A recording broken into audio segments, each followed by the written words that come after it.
Good morning, students. Welcome back to my business studies classes. We are doing chapter number 8 and that is controlling. In the last video, we had discussed the importance of controlling function and today is the last video on this chapter. Okay, today we are going to discuss controlling process and deviations as well. Okay, तो आज के video में हम लोग discuss करने वाले हैं controlling process, okay, and deviations जो होते हैं वो भी. ठीक है, तो लेट्स स्टार्ट आवर डिस्कशन. पहला है स्टैब्लिशिंग स्टैंडर्ड. स्टैब्लिशिंग स्टैंडर्ड क्या होता है कि हम एक स्टैंडर्ड सेट कर रहे हैं. प्लांट जो आपको मैंने स्टार्टिंग में बताया था कि सबसे पहले क्या किया जाता है, एक्चुअल परफॉर्मेंस और प्लान्ड परफॉर्मेंस के बीच में कंपैरिजन की जाती है. तो उसको कंपैरिजन करने के लिए हमें सबसे पहले एक स्टैंडर्ड इस्टेब्लिश करना पड़ेगा, दिखाना पड़ेगा कि हमने एक स्टैंडर्ड बनाया है. ओके, तो हम सबसे पहले क्या करेंगे, एक टारगेट फिक्स करेंगे, एक स्टैंडर्ड जो हम लोग अचीव कर पाए उसको सेट करेंगे. ठीक है, ताकि हम लोग उसी से अपने एक्चुअल परफॉर्मेंस को स्टैब्लिश कर पाए. ओके, तो स्टैंडर्ड जब हम लोग फिक्स करते हैं तो हमें कुछ बात का ध्यान रखना चाहिए कि हम लोग जब भी स्टैंडर्ड फिक्स करें वो ऐसा स्टैंडर्ड फिक्स करें जो हम लोग अचीव कर पाए. ओके, ना ही वो बहुत ज़्यादा लो होना चाहिए, ना ही वो बहुत ज़्यादा हाई होना चाहिए, क्योंकि उसका फिर कोई भी यूज़ नहीं होता है. ठीक है, तो ना ही वो बहुत ज़्यादा हाई होना चाहिए, ना ही वो बहुत ज़्यादा लो होना चाहिए. That should be achievable. ठीक है, ऐसा हो कि थोड़ी मेहनत करने के बाद, कोऑर्डिनेशन के बाद आपका जो ग्रुप है या फिर मैनेजमेंट है वो उसको ईजिली अचीव कर पाए. ठीक है, अगर आप बहुत हाई सेट कर लोगे तो कोई फ़ायदा नहीं होता है. ठीक है, और इसके बाद और एक बात की ध्यान रखनी है आपको, वो ये है कि आपके पास जो अवेलेबल रिसोर्सेस है, मतलब आपके पास जितना भी रिसोर्सेस है उसको ध्यान में रख करके आपको स्टैंडर्ड फिक्स करना है. मान लो आपके पास ना मैन है, ना मटेरियल है, ना बिल्डिंग है, हाँ, कोई भी आपके पास सोर्स ऑफ प्रोडक्शन या फिर बोलो फैक्टर्स ऑफ प्रोडक्शन नहीं है और आपने स्टैंडर्ड बहुत हाई फिक्स कर लिया है, तो that is of no use. आपको स्टैंडर्ड फिक्स करने से पहले आपके पास जो भी रिसोर्सेस है, सिंपल सा मैं एग्जांपल देती हूँ कि मान लो आपको जाना है यहाँ से अमेरिका और आपके पास इतने पैसे नहीं है कि आप फ्लाइट के टिकट करा सको, तो आप नहीं जा पाओगे. ओके, तो आपको वैसा जगह जाना फिक्स करना चाहिए जितना आपके पास पॉकेट में पैसा हो. मान लो आपके पास पॉकेट में 2000 के समथिंग है, तो आप ट्रेन की टिकट करा के कहाँ, मुंबई जा सकते हो, दिल्ली जा सकते हो. ठीक है, तो आपको समझ में आ रही है कि आपको ऐसा स्टैंडर्ड फिक्स करना है जितना आपके पास रिसोर्सेस है उसी हिसाब से आपको अपने स्टैंडर्ड को तय करना है, फिक्स करना है. ओके, और तीसरी बात ध्यान में रखने वाली बात यह है कि जो आप अपना स्टैंडर्ड फिक्स करें वो न्यूमेरिकल या फिर मेजरेबल टर्म्स में रहे, मतलब नंबर में रहे या फिर मेजरेबल टर्म्स में रहे, तभी तो आप कंपेयर कर पाओगे. अगर आप किसी क्वालिटी को, किसी से किसी का क्वालिटी को आप कंपेयर कर पाते हो तो वो पॉसिबल ही नहीं है. ठीक है, that can be failed but can not be compared. ठीक है, तो आपको क्या पढ़ना पड़ जाए, हमेशा आप ऐसा स्टैंडर्ड सेट करो जो कि नंबर में रहे या फिर मेजरेबल टर्म्स में रहे. जैसे आपको एग्जाम्पल बुक में दिया हुआ है. ठीक है, standard sale 20 lakh, standard profit 4 lakh, reduction in cost by 5 lakh. All these are expressed in terms of numerical और मेजरेबल टर्म्स. ओके, तो हमें ऐसा स्टैंडर्ड सेट करना है कि जो हम मेजरेबल टर्म्स में रहे या फिर न्यूमेरिकल में रहे, ताकि हम लोग इजीली उसको कंपेयर कर सके. Okay, now moving toward the second, this is our first. अब हम सेकंड की तरफ पढ़ रहे हैं, मेजरिंग ऑफ परफॉर्मेंस. तो सबसे पहले आपने क्या कर लिया, एक स्टैंडर्ड सेट कर लिया. अब दूसरी में आप क्या करोगे, आप मेजर करोगे कि आपके एम्प्लॉय का परफॉर्मेंस कैसा है. ठीक है, रिपीटिंग अगेन, सेकंड में आप क्या करोगे, आप मेजर करोगे कि आपके एम्प्लॉयज, जो आपने एम्प्लॉयज रखा है उसकी एफिशिएंसी लेवल कैसा है. ठीक है, अब कैसे आप मेजर करोगे, आप उनका एक्चुअल वर्क जो वो किए हैं उससे आप जो स्टैंडर्ड सेट किए थे उससे आप कंपेयर करोगे. ओके, तो what you will do, you will work evaluate their actual performance by comparing. Okay, तो आपने जो अभी सबसे सेकंड स्टेप में क्या करोगे, आप उनकी जो वर्क उन्होंने परफॉर्म किया है वो देखोगे कि वो वर्क कितना परफॉर्म किया उन्होंने, उसको इवेल्युएट करोगे आप। ठीक है, तो आप अगर ये न्यूमेरिकली आप एक्सप्रेस करते हो, ठीक है, कि आप स्टैंडर्ड सेट करते समय ही न्यूमेरिकली आप उसको एक्सप्रेस करते हो कि आपने कितना स्टैंडर्ड सेट किया है, तो आपको मेज़र करने में बहुत ही आसानी होगी। ठीक है, लेकिन अगर दो तरह के वर्क होते हैं, एक तो आप क्वालिटी देखोगे, आप दूसरा क्वांटिटी देखोगे, तो we can say that it is of two types, qualitative and quantitative. Quantitative मतलब मान लो आपने सेल करा दिया, 2 लाख सेल हो गया आपका, ठीक है, बट आपका जो गुड्स का क्वालिटी था बहुत ही इंफीरियर था, अच्छा क्वालिटी का गुड्स आप नहीं प्रोड्यूस कर रहे हैं, बट आप सेल बहुत करा रहे हैं क्योंकि आप बहुत कम रेट में अपना सामान बेच रहे हैं, तो that is also not good. You have to measure both things. आपको जब मेजर करते हो तो आप दोनों चीज़ें आप मेजर करोगे, क्वांटिटी एंड क्वालिटी। ओके, तो you will go for both the aspect, qualitative aspect as well as quantitative aspect. Okay, तो आप एक को नहीं इग्नोर कर सकते हो। अगर आप क्वालिटेटिव इग्नोर कर दोगे तो इसका मतलब आप क्वालिटी पे ध्यान नहीं दे रहे हो, सिर्फ क्वांटिटेटिव पे दे रहे हो, कितना सेल हो रहा है उतना पे दे रहे हो, कैसा आपका गुड्स प्रोड्यूस हो रहा है इससे आपको कोई मतलब नहीं है। ओके, तो that is not good. Okay, then let's go to the third, comparing performance with standard. इसकी हम लोग स्टार्टिंग से बात कर रहे हैं। इसमें आप क्या करोगे कि आपने पहले तो क्या कर दिया, स्टैंडर्ड सेट कर लिया, फिर आपने दूसरे में क्या कर लिया, आपके एम्प्लॉयज कितना काम कर रहे हैं उसके परफॉर्मेंस को आपने मेजर कर लिया। ठीक है, अब आप तीसरे में क्या करिएगा, प्लान परफॉर्मेंस, मतलब आपने जितना प्लान किया था, टारगेट सेट किया था, और आपके एम्प्लॉयज ने जितने प्लान ये किए हैं, परफॉर्मेंस किए, उसको आपस में क्या करिएगा, कंपेयर करिएगा। मतलब you are comparing step 1 and step 2।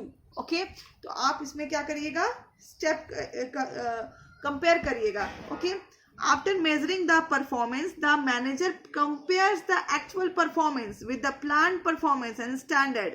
If there is a match in both the controlling function ends there only.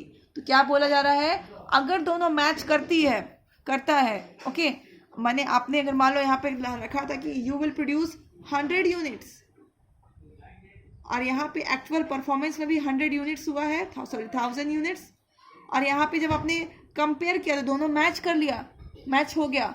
ठीक है, तो यहीं पे आपका कंट्रोलिंग प्रोसेस जो है वो यहीं पे एंड हो जाएगा। बात समझ में आ रही है?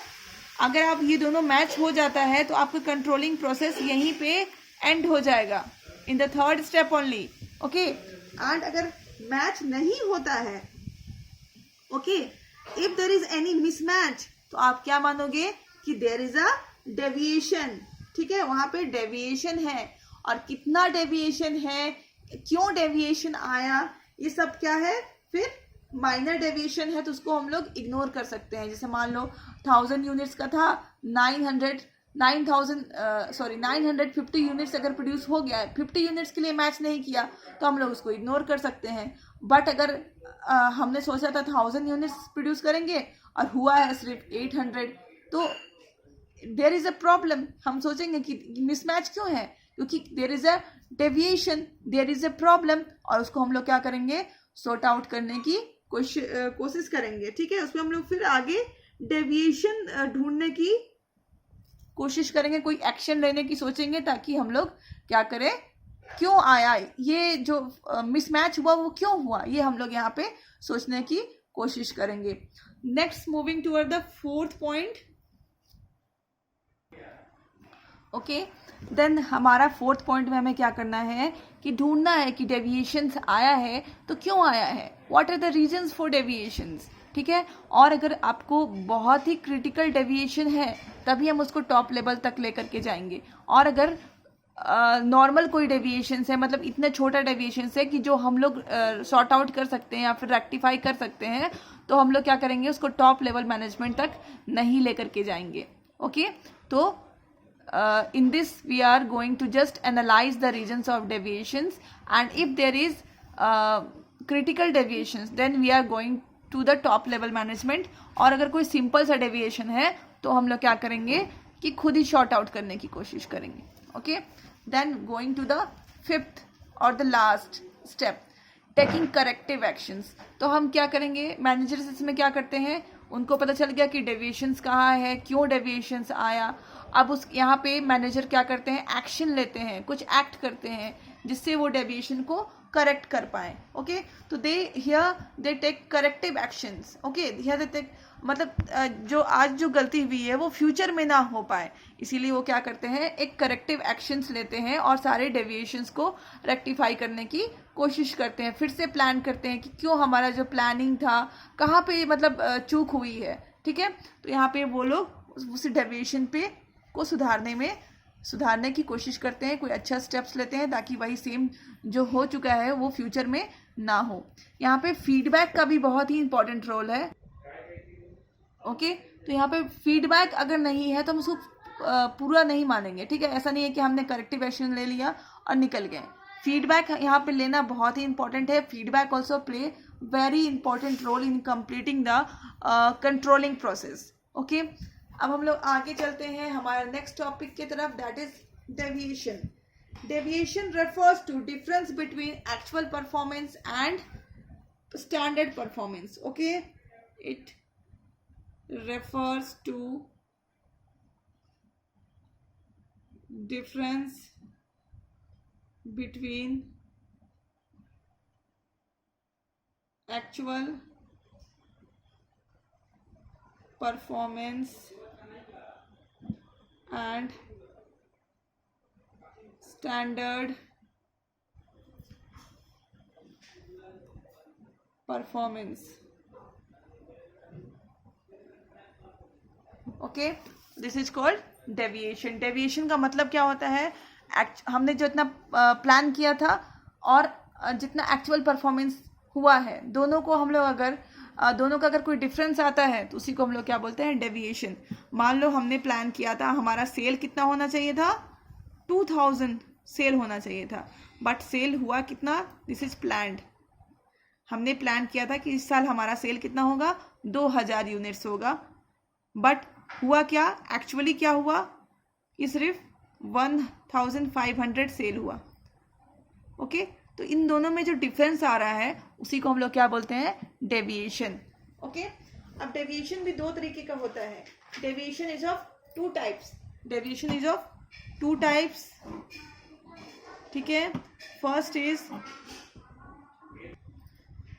Okay, it is of two types, that is positive deviation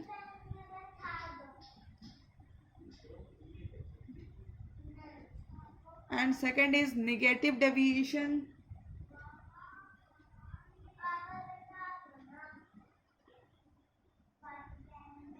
okay, deviation is divided into two types। अब positive deviations क्या होता है, when actual performance is better than the planned performance then it is a positive deviations। मान लो हमने सोचा था कि हमारा सेल कितना होगा इस साल में, 2000।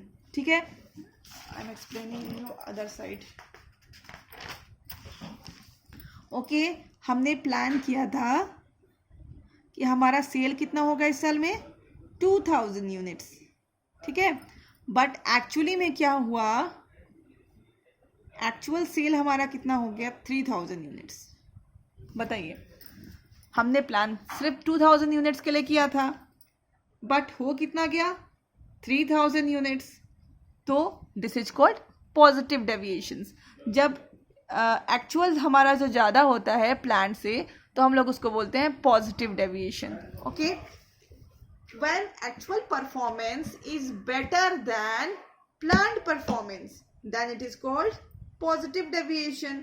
ओके, और अगर यही सेम केस होगा, हमने प्लान किया था 2000 यूनिट्स का और हो गया 1500 यूनिट्स, तो this is called negative deviation. Okay, तो इसको हम लोग क्या बोलेंगे, when actual performance is less than the plan performance then it is called negative deviation. Okay, when actual performance is less than the plan performance then it is called negative deviation. सोचा था हमने 2000 का cell होगा, हो गया सिर्फ 1500 का cell. हमने प्लान किया था, उससे हमारा एक्चुअल परफॉर्मेंस कम है, तो हम लोग इसको क्या बोलेंगे, negative deviations. That is called negative deviations. Okay, so we have done with this chapter. Hope you understood the chapter. Please go through the video again and read the chapter as well. Try to do case study problem which is given in your questions in your lessons. Okay, so stay safe, stay learning. Okay, keep learning and keep watching. Thank you.